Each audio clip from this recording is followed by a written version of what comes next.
కళ్ళలోకి కన్నీరు రాగానే మాట కొంచెం తడబడుతుండగానే ఏమైంది మామా అంటూ అడిగే గొంతు విరా. నీతో ఉంటే నవ్వుతూ ఉంటారా, నువ్వుంటేనే మనమని అంటామురా. కారణాలు దొరకవు నువ్వు దూరం పోవాలన్నా, నీకు నాకు మధ్యలో దూరం రావాలన్నా.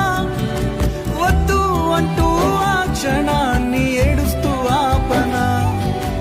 గమ్యం చేరే పయనాన్ని స్నేహం ఆపుతుందా.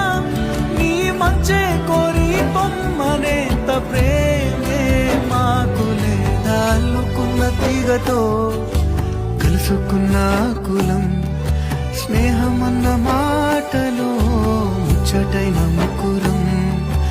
అందమైన జీవితం పంచుకున్న దోస్తులం.